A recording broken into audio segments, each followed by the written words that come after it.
नमस्कार दोस्तों, study with ओझा में आपका बहुत बहुत स्वागत है। दोस्तों कैसे हैं आप लोग? आई होप अच्छे होंगे। दोस्तों हमेशा की तरह एक और वीडियो के साथ हाजिर हूँ, टॉप 10 सीरीज के साथ, जो कि आपके एग्जाम के लिए काफ़ी इंपॉर्टेंट है। तो दोस्तों ये हमारा यूपीएसआई का प्रैक्टिस सेट है जीएस का।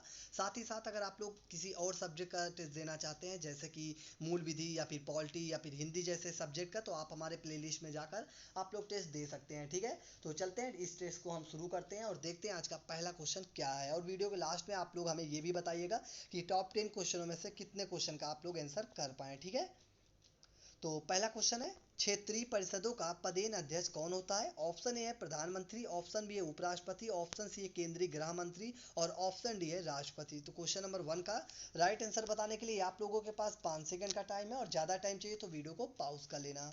तो फटाफट क्वेश्चन नंबर 1 का राइट आंसर क्या है, आप लोग हमें जल्दी से कमेंट बॉक्स के माध्यम से बता सकते हैं।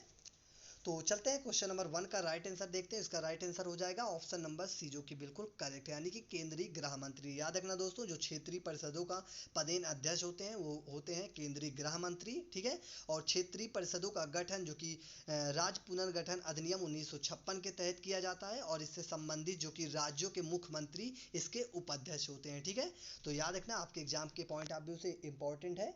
चलते हैं क्वेश्चन नंबर 2 देखते हैं। क्वेश्चन नंबर 2 है, समावेशी विकास सूचकांक निम्नलिखित में से किसके द्वारा जारी किया जाता है? तो ऑप्शन ए है संयुक्त राष्ट्र विकास कार्यक्रम द्वारा, ऑप्शन बी है विश्व व्यापार संगठन द्वारा, ऑप्शन सी है विश्व आर्थिक मंच द्वारा और ऑप्शन डी है विश्व बैंक द्वारा। तो क्वेश्चन नंबर 2 का राइट आंसर बताइए दोस्तों, क्या होगा? किसके द्वारा जारी किया जाता है समावेशी विकास सूचकांक को? तो इसका राइट आंसर हो जाएगा ऑप्शन नंबर सी। अगर आप लोगों ने दिया है तो बिल्कुल करेक्ट है, यानी कि विश्व आर्थिक मंच के द्वारा जो कि समावेशी विकास सूचकांक का जो कि जारी किया जाता है। ठीक है, याद रखना एग्जाम के लिए आपके इंपॉर्टेंट है। चलते दोस्तों क्वेश्चन नंबर 3 देखते हैं।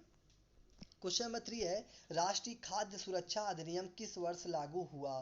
तो ऑप्शन ए है 2011, ऑप्शन बी है 2012 और ऑप्शन सी है 2013 और ऑप्शन डी है 2014। तो क्वेश्चन नंबर 3 का राइट आंसर बताइए दोस्तों, क्या होगा? राष्ट्रीय खाद्य सुरक्षा अधिनियम किस वर्ष लागू हुआ था, ये आपसे पूछा है दोस्तों।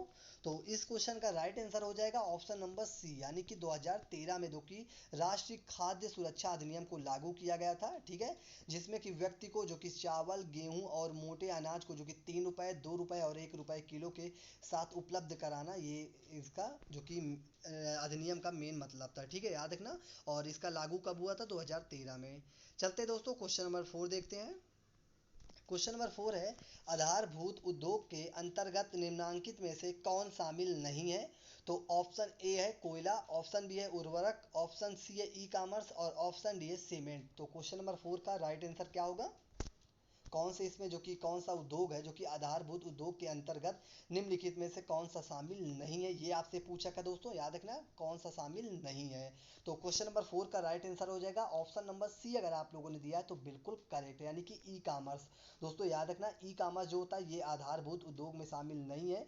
दोस्तों आधारभूत जो कि उद्योग के में अंतर्गत जो कि कुल 8 उद्योग आते हैं, कौन कौन से? याद रखना, सीमेंट, उर्वरक, विद्युत, इस्पात, कोयला, तेल शोधन, कच्चा तेल जो कि प्राकृतिक गैस, ये सब कौन किसके अंतर्गत आते हैं दोस्तों? तो ये आते हैं आधारभूत उद्योग के अंतर्गत। तो याद रखना एग्जाम में पूछ सकता है।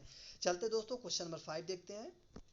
क्वेश्चन नंबर 5 है, भारत के राष्ट्रपति को यह अधिकार नहीं प्राप्त है कि वह, ऑप्शन ए है क्षमादान करने की, ऑप्शन बी है उच्चतम न्यायालय के न्यायाधीश को हटाए जाने की लिए, ऑप्शन सी है आपातकाल की घोषणा करे और ऑप्शन डी है अध्यादेश जारी करे। तो क्वेश्चन नंबर 5 का राइट आंसर बताइए दोस्तों, क्या होगा? आपके एग्जाम के पॉइंट ऑफ व्यू से काफ़ी इंपॉर्टेंट क्वेश्चन है, जो कि आपके एग्जाम में पूछा जा सकता है। ठीक है, तो चलते हैं क्वेश्चन नंबर 5 का राइट आंसर जानते हैं। इसका राइट आंसर अगर आप लोगों ने ऑप्शन नंबर बी दिया होगा तो बिल्कुल करेक्ट है दोस्तों। याद रखना कि जो ये होता है दोस्तों, यह अधिकार जो कि राष्ट्रपति के अंदर में नहीं आता है। बाकी दोस्तों बात कर ले दोस्तों, ऑप्शन ए है, यानी कि क्षमादान करने की क्षमता, सॉरी, क्षमादान करने की जो अधिकार है ये राष्ट्रपति के पास होता है। किस आर्टिकल के तहत? तो आर्टिकल 72 के तहत दोस्तों, याद रखना। और साथ ही साथ दोस्तों आप लोगों को पता है कि आपातकाल की घोषणा जो कि राष्ट्रपति जी कर सकते हैं। और साथ ही साथ जो ऑप्शन डी में है, यानी कि अध्यादेश जारी करने की शक्ति, ये भी आर्टिकल 123 के तहत जो कि राष्ट्रपति जी कर सकते हैं। लेकिन यहाँ पे जो उच्चतम न्यायालय के न्यायाधीश को हटाए जाने के लिए यह अधिकार उनके पास नहीं है, क्योंकि यह अधिकार जो कि संसद के पास है, जो कि विशेष बहुमत से उच्चतम न्यायालय को हटाया जा सकता है। ठीक है, तो यह इसका राइट आंसर हो जाएगा ऑप्शन नंबर बी, जो कि बिल्कुल करेक्ट आंसर। चलते दोस्तों क्वेश्चन नंबर 6 देते हैं। क्वेश्चन नंबर 6 है, भारतीय दंड संहिता 1860 में सदोष लाभ और सदोष हानि को परिभाषित किया गया, तो किस धारा में किया गया है? यानी कि इन सेक्शन 22 या फिर इन सेक्शन 23 या फिर इन सेक्शन 24 या फिर इन सेक्शन 37। तो क्वेश्चन नंबर 6 का राइट आंसर बताइए दोस्तों क्या होगा, किस धारा में है सदोष लाभ और सदोष हानि को परिभाषित किया गया, तो किस धारा में है? धारा 22 में या फिर धारा 23 में या फिर धारा 24 में या फिर धारा 37 में। तो क्वेश्चन नंबर 6 का राइट आंसर हो जाएगा दोस्तों, अगर आप लोगों ने ऑप्शन नंबर बी दिया है तो बिल्कुल करेक्ट है दोस्तों, यानी कि धारा 23 में जो कि भारतीय दंड संहिता के 1860 में सदोष लाभ एवं सदोष हानि को परिभाषित किया गया है। ठीक है, याद रखना, इसका right answer option number B. चलते दोस्तों क्वेश्चन नंबर 7 देखते हैं। क्वेश्चन नंबर 7 है, टोन्स किस नदी की सहायक नदी है, तो किस नदी की है?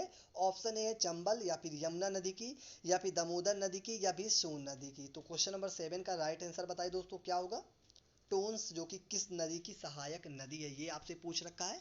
तो चलते हैं क्वेश्चन नंबर 7 का राइट आंसर जानते हो, इसका राइट आंसर हो जाएगा ऑप्शन नंबर बी, जो कि बिल्कुल करेक्ट आंसर हो जाएगा दोस्तों। ठीक है, जो कि टोन्स नदी जो कि यमुना नदी की सहायक नदी है, और साथ ही साथ दोस्तों आप लोग और याद रखना कि जो चंबल नदी है, सिंधु नदी है, बेतवा नदी या फिर केन नदी, ये सब भी किसकी सहायक नदी है? तो ये भी सब भी जो कि यमुना नदी की सहायक नदी है। तो याद रखना, आपके एग्जाम में किसी को भी पूछ सकता है, तो याद रखना। ठीक है, चलते हैं क्वेश्चन नंबर 8 देखते हैं।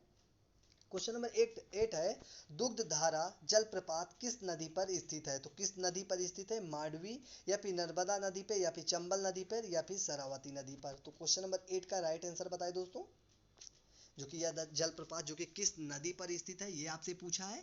तो इसका राइट आंसर हो जाएगा ऑप्शन नंबर, अगर आप लोगों ने बी दे रखा है तो बिल्कुल करेक्ट है दोस्तों, यानी कि नर्मदा नदी पर। ठीक है दोस्तों, यह जलप्रपात जो कि नर्मदा नदी के नदी पर स्थित है। साथ ही साथ दोस्तों आप लोग ये और भी याद रखना कि जो धुआंधार जलप्रपात है और एक कपिलाधर प्रपात है, ये भी किस नदी पर स्थित है? तो ये भी नर्मदा नदी पर स्थित है। ठीक है दोस्तों, आप लोग ये भी याद रखिएगा, जो मैं एक्स्ट्रा पॉइंट आप लोगों को बता देता हूँ तो आप लोग उसको जरूर नोट कर लीजिएगा, क्योंकि इंपॉर्टेंट होता है आपके एग्जाम के पॉइंट ऑफ व्यू से, इसीलिए आपको मैं बता देता हूँ। ठीक है, चलते दोस्तों क्वेश्चन नंबर 9 देखते हैं।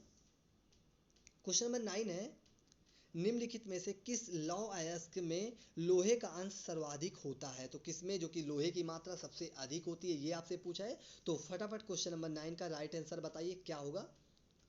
और दोस्तों ये सारे क्वेश्चन जो कि आपके एग्जाम के पॉइंट ऑफ व्यू से काफ़ी इंपॉर्टेंट है, तो आप लोग क्वेश्चन को जरूर नोट डाउन कर लीजिएगा। ठीक है, तो चलते हैं क्वेश्चन नंबर 9 का राइट आंसर जानते हैं, इसका राइट आंसर हो जाएगा ऑप्शन नंबर, अगर आप लोगों ने सी दिया है तो बिल्कुल करेक्ट है दोस्तों। ठीक है, यानी कि मैग्नेटाइट जो कि यह सबसे उत्तम कोटि का जो कि अयस्क होता है, और इसमें जो कि धातु अंश का जो कि 70% पाया जाता है। ठीक है, याद रखना। और इसके बाद कौन आता है दोस्तों? तो इसके बाद जो कि आता है हेमेटाइट आता है। ठीक है, तो चलते हैं दोस्तों क्वेश्चन नंबर 10 देखते हैं, जो कि आज का हमारा लास्ट क्वेश्चन होगा। क्वेश्चन नंबर 10 है, भारत में कौन सा राज्य ऊन का सर्वाधिक उत्पादन करता है, तो कौन राज्य करता है? पंजाब करता है या फिर राजस्थान या फिर गुजरात या फिर हरियाणा। तो क्वेश्चन नंबर 10 का राइट आंसर बताइए, और साथ ही साथ इसके बाद आप लोग हमें अपना स्कोर भी बताइएगा कि आज का स्कोर आप लोगों का क्या रहा। दोस्तों इससे आप लोगों को क्या होगा कि आप लोगों की जो तैयारी चल रही है, कैसे और कितने परसेंट की तैयारी हो, ये आप लोगों को पता चल सकेगा। ठीक है, तो चलते हैं क्वेश्चन नंबर 10 का राइट आंसर जानते हो, इसका राइट आंसर हो जाएगा ऑप्शन नंबर बी, जो कि बिल्कुल करेक्ट है, यानी कि राजस्थान। दोस्तों राजस्थान जो कि ऊन का सर्वाधिक उत्पादन राज्य है, और देखा जाए दोस्तों कि औसतन जो कि राजस्थान जो कि हर वर्ष जो कि 15 मिलियन टन ऊन का उत्पादन हर साल करता है। ठीक है, तो इसका right answer option number B, जो कि बिल्कुल करेक्ट है। तो दोस्तों इसी के साथ हमारा वीडियो समाप्त हुआ। अगर आप लोगों को वीडियो अच्छा लगा हो तो लाइक और शेयर कमेंट जरूर करें। साथ ही साथ चैनल में नए हैं तो चैनल को प्लीज़ सब्सक्राइब कर लें, क्योंकि दोस्तों मैं आपको यूपीएसआई के लिए जो कि ओनली फॉर यूपीएसआई के लिए ये सब क्लास चलती हैं, जो कि आपके एग्जाम के लिए काफ़ी इंपॉर्टेंट है। अगर आप लोगों को सिलेक्शन लेना है तो आप लोगों के लिए काफ़ी अच्छा तरीका होता है, जो कि एमसीक्यू को सॉल्व करना है। ठीक है दोस्तों, क्योंकि एमसीक्यू के बिना सॉल्व किए हम लोग जो कि एग्जाम में टाइम काफ़ी ज़्यादा वो कर लेते हैं। तो याद रखना दोस्तों, एमसीक्यू के माध्यम से हम लोग अपना जो कि जीएस को काफ़ी अच्छा कर सकते हैं। ठीक है दोस्तों, तो वीडियो देखने के लिए थैंक्स फॉर वॉचिंग। जय हिंद।